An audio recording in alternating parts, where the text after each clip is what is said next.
오늘 우리는 지난 시간에 성경은 능히, 즉 성경은 할 수 있다고 했습니다. 그러면 무엇을 할 수 있는 것일까요? 그 모든 성경은 하나님의 감동으로 된 것으로 교훈과 책망과 바르게 함과 의로 교육하기에 유익하다고 말씀하고 있습니다. 첫째, 모든 성경은 하나님의 감동으로 된 것입니다. 이 감동으로는 말은 하나님에 의해 영감된, 하나님에 의해 감동된 이 말은 데오스, 즉 하나님 말과 푸네오, 즉 불다, 즉 바람이 불다, 숨을 쉬다는 말에서 유래되어 하나님의 호흡, 즉 하나님의 숨결을 받는 이라는 뜻에서 하나님의 영감, 하나님의 감동을 받아, 즉 하나님에 의해서 감동이 된 이 말은 하나님의 숨결이 불어왔다는 말입니다.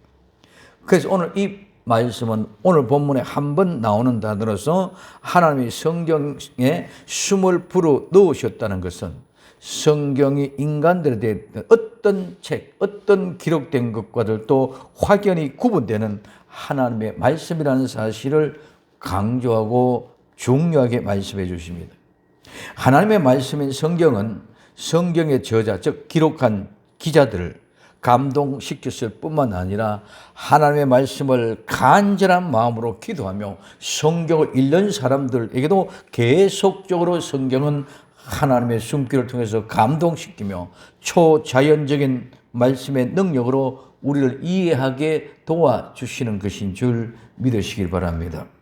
그래서 성경은 누구에게든지 동일되게 성경은 모두 다 할 수가 있습니다. 무엇을?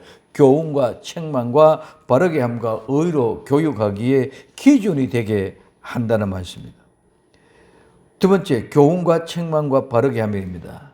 첫째, 교훈입니다. 이 교훈은 가르침, 즉 가르침의 행위, 교훈, 교설입니다. 이 말은 교사, 선생이란 말에서 유래되어 있는데 가르치는 행위를 포함하여 가르침이라는 뜻입니다. 이는 또한 가르쳐진 것, 즉 교설 또는 가르침을 받는 것, 수업 등으로도 이야기가 되어져 있습니다. 그래서 이 교훈은 가르치는 자가 잘못 가르치면 거짓 스승이 되고, 즉 거짓 교사가 됩니다. 가르치는 행위는 실제입니다. 가르치는 것은 아는 지식을 가르치는 것입니다. 그러므로 그 아는 지식과 행위가 일체를 이루어야만 합니다. 그렇지 않으면 거짓입니다. 내가 아는 것과 그 가르치는 것과 일체가 하나가 되어야 된다는 것입니다. 그렇기 때문에 그 아는 것과 가르치는 것과 달리 따로따로 논다. 즉 가르치는 것 따로, 그 다음에 아는 것 따로, 이것은 거짓이라는 거죠. 오늘 우리에게는 마태복음 23장 3절에 그러므로 무엇이든지 저희의 말하는 바는 행하고 지키되 저희 하는 행위는 본받지 말라. 저희는 말만 하고 행치 아니하며 하고 말씀하고 있습니다. 마지막 때 가장 문제되는 것은 가르치는 것과 삶의 일체를 이루지 못하는 것입니다. 즉 실제의 롤 모델이 없다는 것입니다. 성도들은 보고 듣고 가르치는 배로 살아갑니다. 그러나 가르치는 자가 사는 실제를 보여주지 못합니다. 마지막 때 모두가 거짓이 난무합니다. 가르치기는 하는데 삶이 없습니다. 어떻게 살아가야 하는 것인지가 없습니다. 그러므로 모두가 가르치는 선생이 되어 있는데 변화가 되지 않는다는 것입니다. 오늘 야고보서 2장 17절에서부터 24절 이렇게 말씀합니다. 이와 같이 행함이 없는 믿음은 그 자체가 죽은 것이라. 혹이 가로되 나는 믿음이 있고 나는 행함이 있으니 행함이 없는 내 믿음을 내게 보이라. 나는 행함으로 내 믿음을 내게 보이리라. 즉 행함이 없는 너희는 지금 현재 내게 믿음을 보이라는 것입니다. 그래 나는 행함이 있는 나는 너희에게 그 행함으로 그 믿음을 보이겠다. 내가 하나님을 한 분인 줄 아느냐? 잘 아는도다. 귀신도 믿고 떤다고 말하고 있습니다. 내가 하나님을 한 분인다 안다. 그래서 아는 것이 믿음으로 착각한다는 것입니다. 그런데 오늘 뭐라고 말씀합니까? 그래 귀신도 믿고 떤다. 귀신도 하나님의 한 분인 것을 안다. 그러면 그 귀신과 네가 다른 게 뭐냐? 그래서 그 믿음의 행함의 실제를 보이라. 그래서 허탄한 사람아 행함이 없는 믿음이 헛된 것인 줄을 알고자 하느냐? 우리 조상 아브라함이 그 아들 이삭을 제단에 드릴 때에 행함으로 의롭다함을 받은 것이 아니냐? 내가 보거니와 믿음이 그의 행함과 함께 일하고 행함으로 믿음이 온전케 되니라. 믿음은 행함과 함께 일한다. 믿음은 행함과 함께 일하는데 그 행함이 곧바로 믿음을 온전케 한다. 그래서 믿음과 행함은 온전케 하나다는 것입니다. 이에 경계 성경에 이른 바 아브라함이 하나님의 믿은 이것을 의로 여겼다 하는 말씀이 응하였고 그는 하나님의 벗이라 칭함을 받았으니 이로 보건대 사람이 행함으로 의롭다 하심을 받고 믿음으로만 아니라고 말씀하고 있습니다. 즉 믿음과 행함은 함께 하나라는 말씀입니다. 행함으로 의롭다 하심을 받고 믿음으로만 아니라는 이 말씀은 믿음으로 의로워지는데 그 믿음은 반드시 행함으로 이루어진다 이렇게 이야기하고 갈 수 있습니다. 오늘 이사야 29장 13절에 주께서 가라사대 이 백성이 입으로는 나를 가까이하여 입술로는 나를 존경하나 그 마음은 내게서 멀리 떠났나니 그들이 나를 경외하면 사람의 계명으로 가르침을 받았을 뿐이라고 말하고 있습니다. 즉 사람의 계명, 사람들이 만들어놓은 윤리와 도덕으로 가르쳤다는 것입니다. 그래서 마태복음 15장 9절과 마가복음 7장 7절에서는 사람의 계명으로 교훈을 삼아 가르치자니 나를 헛되이 경배하도다 하고 말씀입니다. 그래서 모든 하나님의 말씀을 믿음을 사람의 계명으로 즉 윤리와 도덕으로 가르쳐주고 있다는 것입니다. 그래서 오늘 이 본문에서는 성도는 하나님의 감동으로 기록된 성경이 가르치는 유일한 것을 사실을 가르치고 배워야 한다는 것입니다. 오늘 디도서 2장 10절에 떼어 먹지 말고 오직 선한 충성을 다하게 하라. 이는 범사에 우리 구주 하나님의 교훈을 빛나게 하려 함이라고 말씀합니다. 모든 것은 범사에 하나님의 가르친 교훈이 빛나게 하기 위함이다. 그렇기 때문에 너희는 떼어 먹지 말고 오직 선한 충성을 다하라.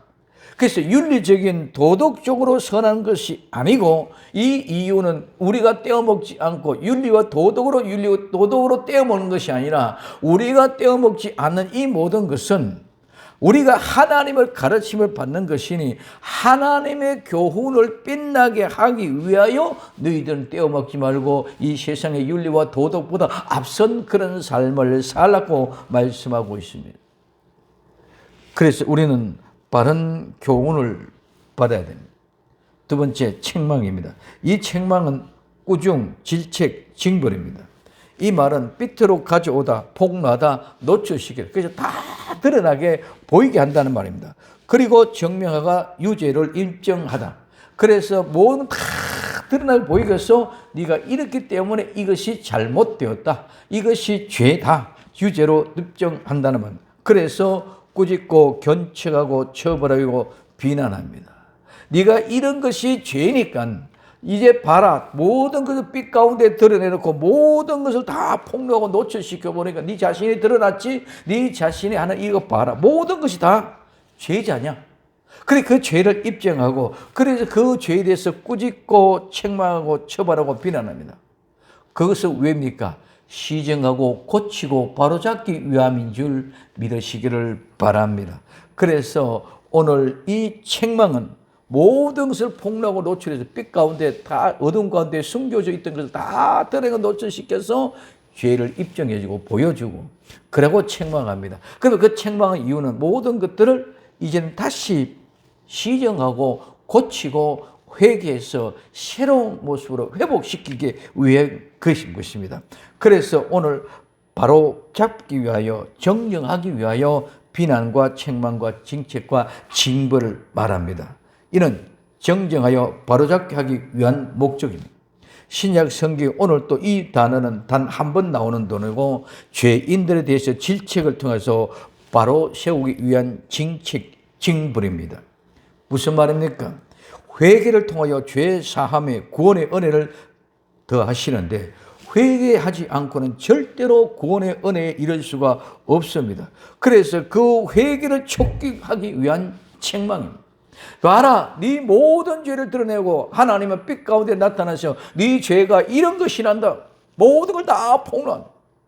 그러면 폭로합니까? 네 죄를 보고 네가 입증해라. 네가 죄인이지. 그러니 너는 살라 그러면 이 죄를 용서받기 위하여 네 죄를 회개해라.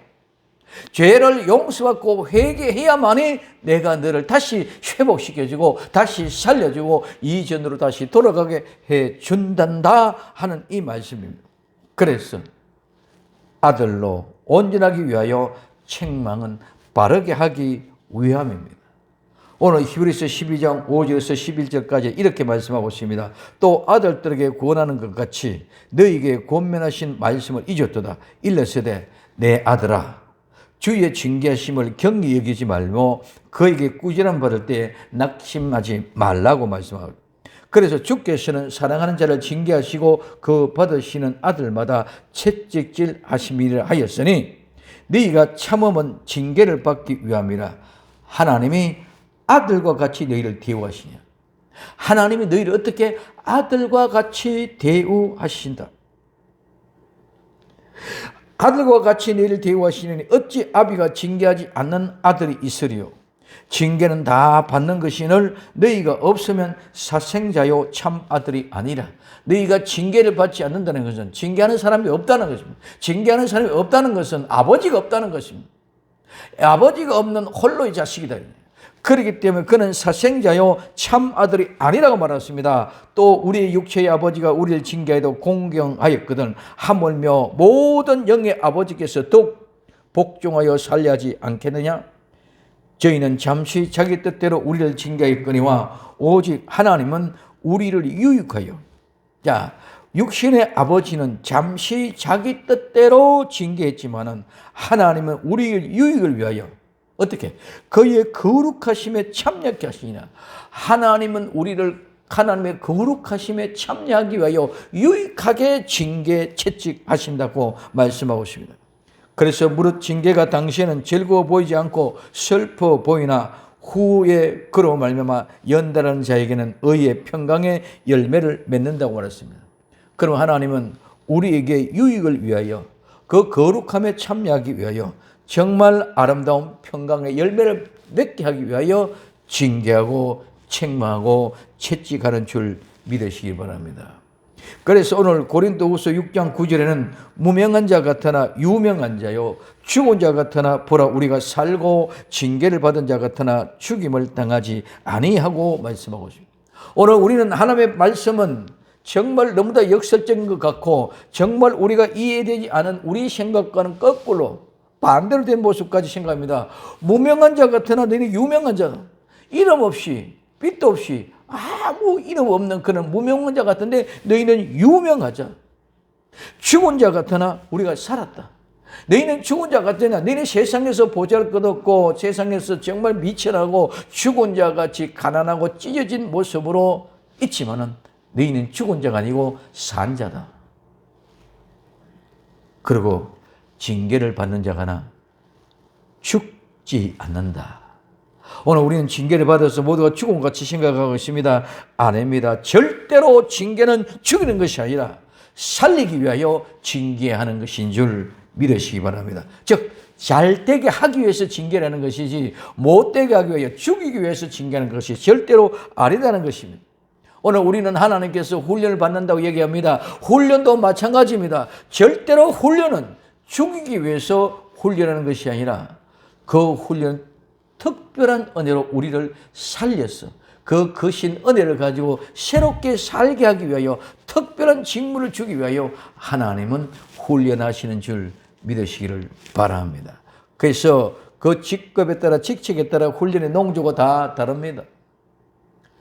우리는 군대 가도 일반 군사가 받는 훈련, 즉 훈련소에 받는 훈련과 하사관에 받는 훈련, 장교가 받는 훈련 다 다릅니다. 기간이 다르고 농도가 다르고 모든 척도가 다릅니다. 그래서 오늘 우리는 훈련시키는 그 훈련은 죽이려고 하는 것이 아니라 그 훈련 통해서 그의 직책에 그의 사명에 맞게끔 훈련하는 것은 사용하기 위하여는 줄 믿으시기를 바랍니다. 장교로 삼을 자는 장교로서 훈련시키고 사병으로 훈련하는 사람은 사병으로 훈련시키는 것입니다. 사병을 훈련시키는 것은 절대로 장교로 훈련시키는 것이 아닙니다. 그렇기 때문에 장교가 될 수 없습니다. 또한 장교는 사병의 훈련을 하지 않습니다. 사병을 후리면 장교로서 리더십을 가지고 인도에 갈 수 없기 때문입니다. 그럼 오늘 우리에게는 징계를 받는 것은 절대로 죽이는 것이 아니고 살리는 것이다. 훈련하는 것은 절대로 우리를 멸하기 위한 것이 아니라 그 훈련 통해서 우리는 반드시 훈련하는 것을 쓰기 위함인 줄 믿으시기를 바랍니다. 사용하기 위해. 그래서 우리는 훈련받을 때 그 희망을 잊고 꿈을 가지고 비전을 가지고 우리는 훈련에 임해야 되지. 그래야 비참하지 않습니다. 그렇지 않으면 오늘 우리는 그 훈련을 이기지 못하고 모두가 다 쓰러지고 낙담하게 되는 것이죠. 세 번째, 바르게 함입니다. 오늘 바르게 함이라는 말은 교정, 바로잡음, 바르게 함, 개선, 회복이라는 말입니다. 이 말은 뭐뭐에, 위에, 또 똑바로 세우다 다시 바로 세우다 다시 짓다 회복하다는 말에서 유래되어 올바른 상태로 회복, 바로잡기, 고침, 회복을 말합니다. 오늘 본문의 이 말씀도 단 한 번 나옵니다. 모든 성경은 하나님의 감동으로 바르게 함, 즉 다시 회복하게 하는 것을 말씀합니다. 성경은 당자를 아들로 만드십니다. 성경은 죄인을 의인으로 회복시키십니다. 성경은 지옥 갈 사람을 천국으로 데려가기 위하여, 회복시키기 위하여 교훈과 책망과 바르게 함인 줄 믿으시기를 예수님 이름으로 부탁을 드립니다. 세 번째는 의로 교육하기에 유익합니다. 이 의는 의로움, 의, 정의, 올바름입니다. 이 말은 의론에서 유래되어서 삶의 성질이나 어떤 미덕, 순결, 정직, 생각과 느끼는 행동의 올바름을 말합니다. 성경은 절대로 윤리나 도덕이 아니라 진리입니다. 이 진리 안에서 살아가는 삶은 죄와 상관없는 삶입니다. 우리는 윤리와 도덕, 철학은 내가 어떠한 모양으로 있든지 인간의 생각의 범주 안에서 기준을 두지만은 하나님의 말씀은 죄가 있느냐 없느냐 여기에 기준입니다. 죄악된 세상에서 살아가면서 육신의 연약함으로 인하여 범죄하는 것과 범하면서 그렇게 하지 아니하는 것과는 완전히 다릅니다. 이는 한마디로 말씀드리면 성도가 연약하여 범죄하는 것은 하나님을 알고 하나님 앞에 두려워 떨지만 그렇지 않고 윤리와 도덕적으로 살려는 사람은 내가 하나님이 되어 있는 것 같이 모두가 다 자기가 하나님이 되어 자기 기준을 분명하고 분별하고 그렇게 해서 판단하는 것입니다. 그러므로 의의 기준은 말로 하는 의가 아니라 근본적인 죄가 있느냐 없느냐가 의의 기준입니다. 그래서 오늘 마태복음 7장 3절에서부터 5절까지 이렇게 말씀하고 있습니다. 어찌하여 형제의 눈 속에 있는 티는 보고 눈 속에 들어있는 들보는 깨닫지 못하느냐. 보라, 내 눈 속에 들보가 있는데 어찌하여 형제에게 말하기를 나로 내 눈 속에 있는 티를 빼게 하라 하겠느냐. 외식하는 자여 먼저 내 눈 속에 들보를 빼어라. 그 후에야 밝히 보고 형제의 눈 속에서 티를 빼리라고 말씀하고 있습니다. 우리가 많은 사람들이 말하는 자기의 눈에 들보는 보지 못하고 남의 눈에 티를 빼라 하는 말씀입니다. 무슨 말씀입니까? 들보는 집의 모두를 지탱하고 바치고 있는 것입니다. 들보가 무너지면 집이 무너집니다. 죄인은 그 죄가 모두를 지탱하고 있습니다. 죄가 없으면 죽는 것입니다. 그래서 들보가 무너지면 집이 무너진 것 같이 죄가 무너지면 죄가 없어지면 자기가 죽어버립니다. 그러나 그 들보가 무너진 사람은 눈에 튀는 연약하여 나타나는 현상입니다. 그러므로 그 죄가 다 무너지고 용서를 받고 말하라는 뜻입니다. 그래서 이 의로라는 말은 의인 안에서 의와 같이 함께라는 뜻입니다. 그래서 두 번째, 교육하기에, 이 교육한다는 말은 가르침, 양육, 훈련입니다. 이 말은 양육하다, 가르치다, 훈련시키다, 교육하다 이 말인데 이 말은 고쳐주다, 지도하다, 징구하다는 말에서 유래되어 가르치고 훈련하는 것을 말합니다. 이 교육은 성경의 핵심입니다. 오늘 디모데후서 3장 16절에 모든 성경은 하나님의 감독으로 되는 것은 교훈과 책망과 바르게 함과 의로 교육하게 유익하니 여기서 교훈과 책망과 바르게 함은 의로 교육하는 훈계라는 것을 말씀하고 있습니다. 지도자들이 가르침을 받는 성도들은 성령님의 감화를 받아 의로움을 실현시켜야 됩니다. 그러나 중요한 것은 가르치는 지도자가 의로움 실제를 이루어 그 삶으로 가르쳐야 된다는 것입니다. 삶을 사는 것은 결코 쉬운 것이 아닙니다. 죄 없는 자가 죄 있는 세상에서 죄 없는 자의 삶을 살아가는 것은 결코 쉬운 것이 아닙니다. 그러면 그 삶은 없고 가르침만 있다는 것입니다. 그래서 오늘 요한계시록 10장 10절에서 11절에 내가 천사의 손에서 작은 책을 갖다 먹어버리니 내 입에는 꿀같이 달아 먹은 후에는 내 배에서 쓰게 되더라. 저가 내게 말하기를 내가 많은 백성과 나라와 방언과 임금에게 다시 예언하여야 하리라 하더라고 말씀하고 있습니다. 그러므로 오늘 마지막 때 다시 복음이 시작되는 이유는 하나님의 말씀을 가져다 먹고 생활의 삶 속에서 내 배에서 쓰게 되는 경험을 통하여 의로운 실제를 이루는 복음이 회복되어 다시 많은 백성과 나라와 방언과 임금에게 다시 예언해야 된다는 말씀입니다. 오늘 모두가 다 가르치면 있는데 실제의 삶이 없다는 것입니다. 그래서 그 실제의 삶을 살고 난 후에 그 말씀을 다시 전해야 된답니다. 그럼 이 의로 교육하기 유익하니 이 유익하다는 말로 유용하다, 유익하다, 의롭다는 말입니다. 이 말은 돕다, 도와주다, 유익하다에서 유래되어 유익한 것을 말하는데 이 유익은 교훈과 책망과 바르게 함과 의로 교육하기에 유익하다는 말씀은 모든 성경은 죄인된 인간들을 구원을 위한 복음이며 하나님이 에덴 동산에서 범죄한 후에 쫓겨난 죄인들이 회개하고 돌아오게 하는 복음이 성경인 줄 믿으시기 바랍니다. 성경은 다른 것이 아닙니다. 성경은 복음입니다. 성경은 다른 것이 아닙니다. 쫓겨나는 죄인들이 다시 돌아오게 하라는 말씀이 바로 성경입니다. 그러므로 모든 성경은 죄인들이 돌아와서 회개하고 구원을 얻게 하는데 부족함이 없는 복음의 말씀입니다. 즉 성경은 복음을 전하는데 유익하다, 복음을 전하는데 돕는다, 복음을 전하는데 도와준다는 말씀입니다.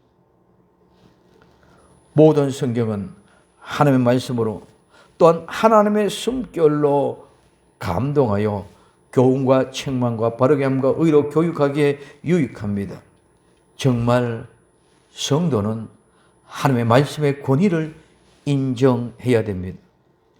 하나님의 말씀의 권위를 인정할 때 그때 순종할 수 있습니다. 오늘날 하나님의 말씀을 잃어버렸습니다. 즉 하나님의 말씀의 권위를 인정하지 않습니다. 하나님의 권위를 인정한다면 반드시 두렵고 떨림으로 순종하지 아니할 수가 없습니다. 그 말씀대로 살렸고 몸부림칠 것입니다. 왜? 그 권위 앞에 죽는데, 그 권위 앞에 심판을 받아 지옥을 가는데 어찌 두렵고 떨림으로 순종하지 않겠습니까? 그 권위를 인정한다면 반드시 두렵고 떨림으로 순종하여 죽지 않고 살기 위하여 심판을 받아 지옥 가지 않고 천국 가기 위하여 두렵고 떨림으로 순종할 수밖에 없는 줄 믿으시기를 바랍니다. 그리고 말씀대로 살렸고 몸부림칠 것입니다. 그래서 말씀을 잃어버린 것은 그 권위를 인정하지 않는 것이며 권위를 인정하지 않는 것은 하나님의 말씀을 믿지 않는다는 것입니다. 하나님의 말씀을 믿지 않기에 권위를 인정하지 않고 그 말씀 앞에 무섭고 두려움을 모릅니다. 함부로 말하고 있습니다. 오늘 우리 성도가 세상과 다른 것이 무엇입니까? 성경 한 구절을 인정하는 것이 믿음이며 말씀에 순종하는 것입니까? 아닙니다. 정말 두렵고 떨림으로 하나님의 말씀을 권위를 인정한다면 하나님의 말씀의 권위를 인정하는 사람은 하나님을 인정하는 것입니다. 하나님을 인정한다는 것은 하나님을 믿는다는 말씀이고 그 사람은 반드시 하나님의 말씀 앞에 무릎을 꿇고 기도하고 무릎을 꿇고 예배하고 정말 감사함으로 진심으로 눈물을 흘리며 하나님을 찬송할 수밖에 없고 그 아름다운 찬양이 무릎을 꿇고 기도하고 아름다운 모습이 무릎으로 예수님 예배를 드리고 그 무릎을 꿇고 찬양하는 그 눈물의 기도로 우리는 그 기쁨과 감사로 순종할 것인 줄 믿으시기 바랍니다. 이건 억지로 만들어내는 것이 아닙니다. 정말 내가 하나님의 권위를 인정하고 하나님의 말씀을 두렵고 떨린다면 나는 무릎을 꿇고 하나님 앞에 기도할 수밖에 없고, 나는 무릎을 꿇고 정말 죄인된 내 모습으로 하나님 앞에 가까이 나아갈 수 있는 예배를 드릴 수밖에 없고, 그런 모습으로 하나님 앞에 찬송할 수밖에 없습니다. 그런데 이것은 아름다운 순종이 너무도 기쁨의 삶이요, 너무나도 감사의 삶이요, 너무나도 행복한 삶이 되는 줄 믿으시기를 바랍니다. 그런데 우리는 그 본질을 못 치고 세상의 기쁨으로 자꾸 착각하고 흘러가고 있습니다. 그러다 보니까 하나님의 말씀을 두려워하지 않고 하나님의 권위를 인정하지 않는다는 것입니다. 내 기분, 내 감정을 가지고 드리는 예배, 찬송, 기도는 하나님 앞에 드리는 것이 아닙니다. 즉 하나님의 권위를 인정하는 것이 아닙니다. 정말 이 마지막 때에 잃어버린 하나님의 말씀을 회복하고 기도를 회복하고 전도를 회복하는 거룩한 역사가 다시 일어나기를 예수님의 이름으로 간절히 소원합니다. 우리 모두 정말 하나님의 말씀이 회복되고 기도가 회복되고 복음 전파의 전도가 회복되는 거룩한 역사의 주인공들이 다 되시기를 예수님의 이름으로 간절히 부탁을 드립니다. 기도합니다. 사랑하는 주님, 아름다운 믿음으로 주님의 모든 성경은 하나님의 감동으로 된 것으로 교훈과 책망과 바르게 함과 의로 교육하기에 유익한 분명한 사실을 믿고 하나님의 말씀의 권위를 인정하고 하나님을 두렵고 떨림으로 믿음으로 기도와 예배와 찬송의 순종의 기쁨의 삶을 이루어 거룩한 구원의 역사를 이루어가며 마지막 때 정말 잃어버렸던 하나님의 말씀을, 잃어버렸던 기도를, 잃어버린 전도를 다시 회복하는 역사의 주인공들이 다 될 수 있도록 축복하옵소서. 다시 오실 예수님의 이름으로 기도되옵나이다. 아멘.